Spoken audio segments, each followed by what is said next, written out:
दोस्तों, आज हम आपके लिए महात्मा बुद्ध की ऐसी कहानी लेकर आए हैं जिसे सुनकर आप अपने अंदर उठ रहे गंदे और वासना के विचारों को अवश्य रोक पाएंगे। उससे पहले अगर आप भी भगवान बुद्ध को दिल से मानते हैं और उनके सच्चे भक्त हैं तो कहानी को पूरा सुने और चैनल को सब्सक्राइब करके कमेंट बॉक्स में नमो बुद्धाय अवश्य लिखें। एक बार एक युवक गौतम बुद्ध के पास आया और गौतम बुद्ध से बोला कि हे बुद्ध, मेरे मन में इतने गंदे विचार क्यों आते हैं? मैं नहीं चाहता कि मेरे मन में गंदे विचार आए, पर मेरे मन में हमेशा काम वासना के विचार चलते रहते हैं और मैं इनके बारे में सोच सोच कर बहुत परेशान हूँ। मेरी ऊर्जा और समय यह सब सोचने में ही नष्ट हो जाता है और इन सब के विचारों की वजह से मैं कभी भी शांत नहीं रह पाता और मैं हमेशा ही स्त्रियों को देखकर मोहित हो जाता हूँ, अपने आप को रोक ही नहीं पाता। बुद्ध मुस्कुराए और उन्होंने उस युवक से पूछा, क्या तुम्हें पता है यह काम वासना होती क्या है? फिर उसने ने उत्तर दिया और कहा, बुद्ध, मैं यह तो नहीं जानता कि काम वासना होती क्या है, पर हाँ, ये जो भी है बहुत बुरी चीज है। फिर बुद्ध ने उस युवक से कहा कि सबसे पहले तो तुम्हें यह समझना है कि प्राकृतिक रूप से जो भी चीज हमारे अंदर है वह बुरी नहीं है। हमारे जीवन में उसकी कुछ ना कुछ जरूरत है। वासना कोई बुरी बात नहीं है।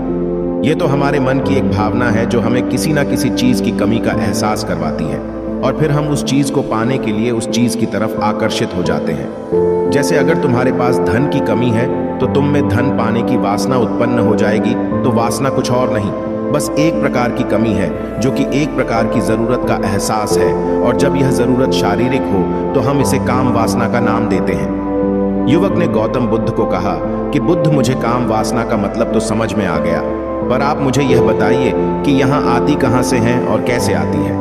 गौतम बुद्ध ने कहा कि काम वासना कहीं से आती नहीं है, ये तो हमारे अंदर ही होती है और इसका होना तो जरूरी भी है, तभी तो मानव जाति का विस्तार होगा।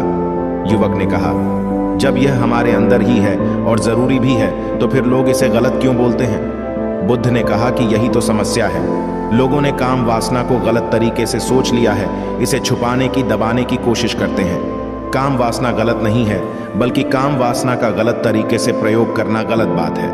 लोग जिससे प्रेम करते हैं बस उसी के लिए जीने लग जाते हैं, उसे पाना ही अपना मार्ग बना लेते हैं और उसी के बारे में हमेशा सोचते रहते हैं, पर यह सब गलत है। बुद्ध ने युवक से कहा, क्या तुम्हें पता है जानवरों में भी काम वासना होती है? युवक ने उत्तर दिया, हाँ बुद्ध, जानवरों में भी काम वासना होती है, क्योंकि जानवर भी तो आखिर अपने वंश को आगे ले जाएंगे। बुद्ध ने कहा, तो फिर हम जानवरों के काम वासना को गलत क्यों नहीं कहते? युवक ने कहा, मुझे नहीं पता महात्मा, आप ही मुझे बताइए। गौतम बुद्ध ने कहा कि जानवर अपनी काम वासना का प्रयोग आनंद प्राप्ति के लिए नहीं करते, वह तो सिर्फ संतान उत्पत्ति करने के लिए काम वासना का उपयोग करते हैं। जानवरों को प्रकृति ने इतनी समझ नहीं दी कि वह काम वासना को अपने सुख का आधार बना सके। मनुष्य अपनी समझ के बलबूते पर प्रकृति में पाई जाने वाली प्रत्येक वस्तु को अपने सुख के लिए प्रयोग करता है। हम इंसानों ने ही काम वासना को अपने सुख का साधन बना लिया है, जबकि प्रकृति ने तो हमें अपने वंश को आगे अग्रसर करने के लिए दिया था, लेकिन इंसानों ने इसे अपने जीवन का परम लक्ष्य बना रखा है और इस तरह से काम वासना का आ जाना गलत है। युवक ने पूछा, महात्मा जी, ये काम वासना हम पर हावी क्यों होती है? क्यों यह हमेशा क्यों आ जाती है?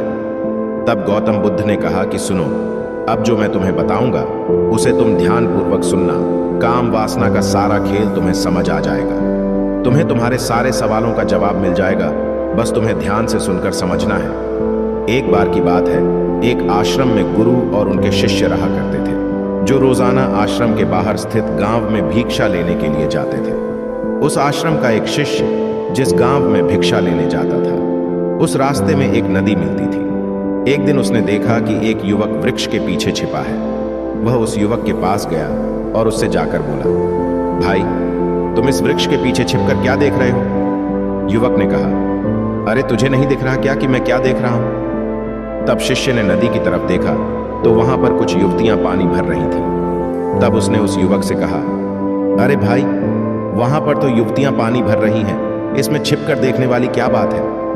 तब वो युवक शिष्य की तरफ देखकर उससे कहता है, अरे पागल, तुम्हें दिखाई नहीं दे रहा क्या कि कैसे यह परियां नदी से पानी निकाल रही है? जरा उनकी अदाओं को तो देखो, उनके कोमल शरीर को देखो। उनकी पतली कमर मटके को उठाते समय बाल खाती है और उनके बाल उनकी कमर पर कैसे लहरा रहे हैं, मानो सुंदरता बिखर रही हो। शिष्य ने फिर नदी की तरफ देखा और इस बार वह इसे देखता ही चला गया। अभी तक तो कुछ भी नजर नहीं आ रहा था और वह बिल्कुल निर्भय था। उसे किसी भी बात का कोई डर नहीं था। लेकिन अब वो छिपने लगा और उन युवतियों को देखने लगा। और जब वो छिपकर उन युवतियों को देख रहा था, तभी वह अचानक अंदर से कांप गया और उसने कहा कि यह मैं क्या कर रहा हूँ? मैं जो कर रहा हूँ वह सही नहीं है। मुझे यहाँ से चले जाना चाहिए। और फिर वह जल्दी से वहां से चला गया। वो आश्रम पहुंच जाता है। आश्रम जाकर वो अपने कार्यों में लग गया। लेकिन जो अभी वह देखकर आया था, वही उसकी आंखों के सामने बार बार आ रहा था। उसके मन में वही दृश्य चल रहा था। उसका मन वही सब कुछ देखने के लिए उतावला हो रहा था। उसका किसी भी काम में मन नहीं लग रहा था। सुबह होते ही वह जल्दी ही भिक्षा के लिए आश्रम से निकल जाता और उस नदी के पास वाले वृक्ष के पास जाता, जहां पर वह युवक पहले से मौजूद रहता था। उसके साथ मिलकर युवतियों को छुप छुप कर देखता था। अब वह रोज ऐसा करने लग गया। यह उसके रोज का काम हो गया। अब उस शिष्य का मन किसी भी काम में नहीं लगता था। वो हमेशा ही किसी न किसी प्रकार के विचार में उलझा रहता। वो आश्रम के कार्यों को भी ठीक तरीके से नहीं कर रहा था। ना वो ठीक से सो पाता था, ना वो ठीक से खाना खा पाता था। उसका मन बेचैन सा रहता था। उसका मन बार बार उन युवतियों के सौंदर्य को देखने के लिए लालायित होता रहता था। जब गुरु दीक्षा देते, तब भी उसका मन कहीं और विचारों में खोया रहता था। गुरु ने अपने शिष्य की इन हरकतों को भांप लिया था। तब एक दिन गुरु ने शिष्य को अपने पास बुलाया और कहा कि आज से मैं भी तुम्हारे साथ भिक्षा मांगने चलूंगा। तुम और मैं साथ साथ भिक्षा मांगने चलेंगे। तभी शिष्य गुरु को मना करते हुए बोला, नहीं गुरुदेव, आप परेशान क्यों हो रहे हो? मैं अकेला ही ठीक से भिक्षा मांग सकता हूं। गुरु ने शिष्य से कहा कि ठीक है, तुम अकेले ही भिक्षा मांगने जाओ। शिष्य तुरंत वहां से भिक्षा मांगने के लिए निकल गया। उसके जाने के बाद गुरु भी आश्रम से निकल गए और शिष्य का पीछा करने लगे कि वो कहा जाता है, किससे मिलता है। ये सब देखने के लिए उसके पीछे पीछे चलने लगे। कुछ आगे जाने के बाद गुरु ने देखा कि उनका शिष्य एक युवक के साथ एक वृक्ष के पीछे अपराधी की तरह छिपा हुआ है और छिपकर कुछ देख रहा था। गुरु भी अपने शिष्य के पीछे गए कि आखिर उनका शिष्य क्या देख रहा है, जिसे देखने के लिए वो वृक्ष के पीछे अपराधियों की तरह छिपा हुआ है। गुरु ने देखा कि उनका शिष्य वृक्ष के पीछे छुपकर युवतियों को देख रहा था, जो कि नदी से पानी भर रही थी। तभी गुरु ने शिष्य को कहा कि तुम क्या देख रहे हो? अपने गुरु की आवाज सुनकर वह शिष्य घबरा गया और उसके पसीने छूटने लगे। वह थर थर कांपने लगा, जैसे किसी चोर को चोरी करते समय रंगे हाथों धर लिया हो। उसकी हालत खराब हो गई। वह कुछ भी नहीं बोल रहा था। उसके मुंह से कुछ टूटे फूटे शब्द ही बाहर निकल रहे थे। वो अपने गुरु से नजर भी नहीं मिला पा रहा था।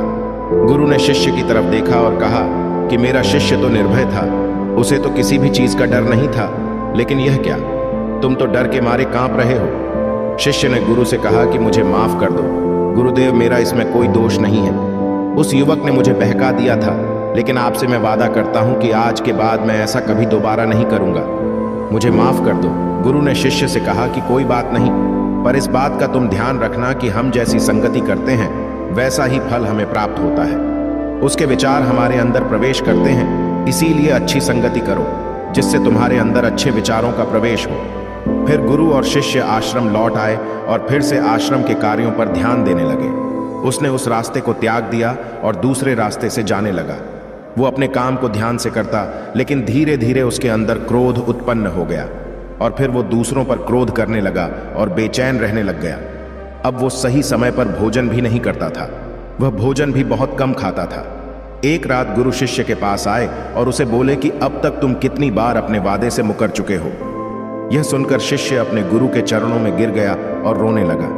रोते रोते ही उसने गुरु से कहा कि गुरुदेव, मैं कई बार अपना वादा भूला हूँ, फिर वादा कर लेता हूँ, लेकिन हर बार मैं वादा भुला देता हूँ। मेरा मन मेरे नियंत्रण में है ही नहीं।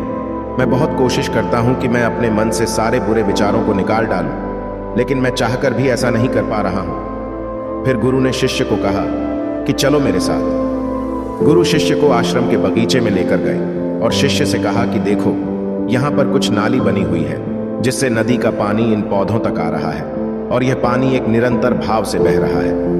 क्या तुम इस पानी के बहाव को रोक सकते हो? शिष्य ने कहा कि हाँ गुरुदेव, मैं इस बहाव को रोक सकता हूँ। फिर शिष्य ने मिट्टी उठाकर उस नाली में डाल दी। वो पानी कुछ देर के लिए रुक गया और फिर कुछ समय बाद मिट्टी के ऊपर से पानी बह गया। गुरु ने शिष्य से कहा, अरे यह क्या, यह तो पानी रुका ही नहीं। फिर शिष्य ने कुछ मट्टी पत्थर उठाकर उस नाली में डाल दिए और फिर कुछ समय के लिए पानी रुक गया, लेकिन फिर उस पत्थर के ऊपर से पानी निकल आया। फिर गुरु ने कहा कि यह क्या हुआ? पानी तो फिर से बह गया। तुम तो बोल रहे थे कि तुम इसे रोक दोगे। क्या हम किसी काम को रोकना चाहे तो क्या हम उसे रोक नहीं सकते? तब शिष्य ने कहा, कोई बात नहीं गुरुदेव, मैं इस पानी को तो आपको रोक के दिखाऊंगा। वह फिर से एक भारी सा पत्थर लेकर आया और उसे नाली पर डाल दिया और पानी रुक गया। तब गुरु से कहा कि देखा गुरुदेव, मैंने कहा था ना कि पानी को मैं रोक दूंगा।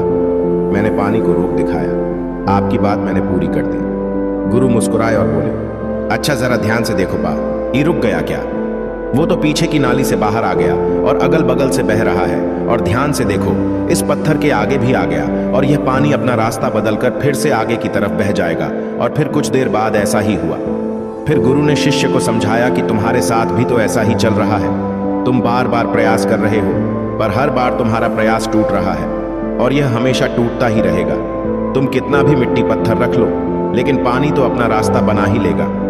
ये सब देखकर शिष्य ने गुरु से कहा कि हे गुरुदेव, क्या कोई तरीका नहीं है जिससे मैं गंदे विचारों से बाहर निकल सकूं और यह मेरे मन में आए ही नहीं? गुरु शिष्य को एक नदी के पास ले गए जहां से उस बगीचे में पानी आ रहा था।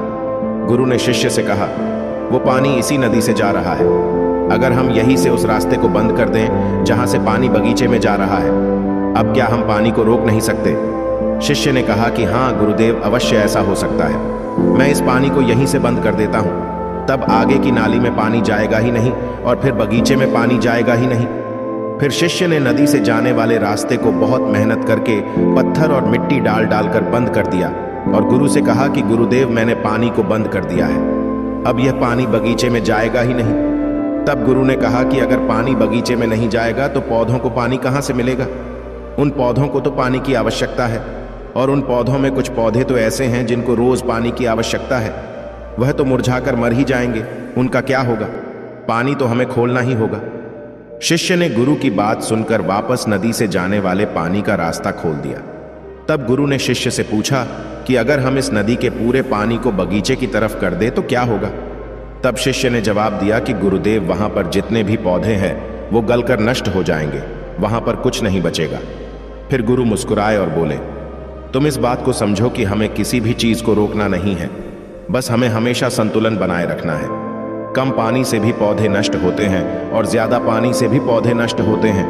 हमारा जीवन संतुलन से ही चलता है।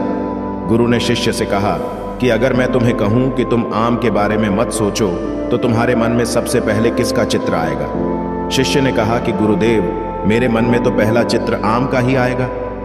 गुरु ने कहा कि जब हम गंदे विचारों को जबरदस्ती रोकने का प्रयास करते हैं तो वह और मजबूती के साथ हमारे अंदर प्रवेश करते हैं, हमारे अंदर उठते हैं। इसीलिए हमें उन्हें कभी भी दबाने की कोशिश नहीं करनी चाहिए। फिर गुरु ने शिष्य को समझाते हुए कहा कि हमारे गंदे विचार बुरे लोगों की संगति करने की वजह से भी आते हैं। कई बार क्या होता है कि कामुकता हमारे अंदर होती नहीं है, लेकिन कुछ अश्लील लोगों के साथ रहने की वजह से ये हमारे अंदर हावी हो जाती है। फिर शिष्य ने कहा कि गुरुदेव, आप सही कह रहे हैं, मैं अपने मार्ग से भटक गया था।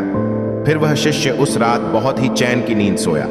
सुबह अपने कार्यों को पूरे मन से किया और फिर सुबह वो भिक्षा लेने के लिए उसी रास्ते से गया जहां वह युवक आज भी वृक्ष के पीछे छुपकर उन युवतियों को देख रहा था। वह शिष्य नदी पर गया जहां वह युवतियां पानी भर रही थी। उसने उनसे पानी मांगा। उनमें से एक ने उसे पानी पिलाया और उस सन्यासी शिष्य के चरण छुए। शिष्य ने उसे आशीर्वाद दिया कि तुम्हारा कल्याण हो। उसका मन सकारात्मक ऊर्जा से भर गया। उसके चेहरे पर मुस्कान आ गई थी, जैसे कि उसे कुछ खोया हुआ वापस मिल गया हो। वह वापस अपने रास्ते से जाने लगा। तभी पीछे से वह युवक आ गया जो वृक्ष के पीछे छुपा हुआ था। वह शिष्य के पास आया और बोला कि क्या बात है, आज तो तुमने नजदीक से दर्शन कर लिए, तुम तो मुझसे भी आगे निकले। तब शिष्य ने कहा कि हम हमेशा दूसरे के दर्शन करने में ही व्यस्त रहते हैं, अपने दर्शन कर ही नहीं पाते। तुम कब तक इस वृक्ष के पीछे छुपते रहोगे? किसी को पसंद कर लो, उससे बोल दो। अगर वो भी तुम्हें पसंद करती है तो शादी कर लो, और उससे पहले तुम कुछ बन जाओ, अपने आप को पहचान लो। ऐसे अपना समय बर्बाद मत करो। फिर वह युवक रोज उससे मिलने लगा और उस युवक ने नदी पर जाना त्याग दिया। और फिर वो युवक अपने जीवन में कुछ बनने के लिए संघर्ष करने लगा। तो तुमने देखा संगति का असर क्या होता है। अपनी संगति बदलो, अपने विचार बदलो। बुद्ध ने युवक से पूछा कि क्या तुम्हें तुम्हारे सारे सवालों का जवाब मिल गया?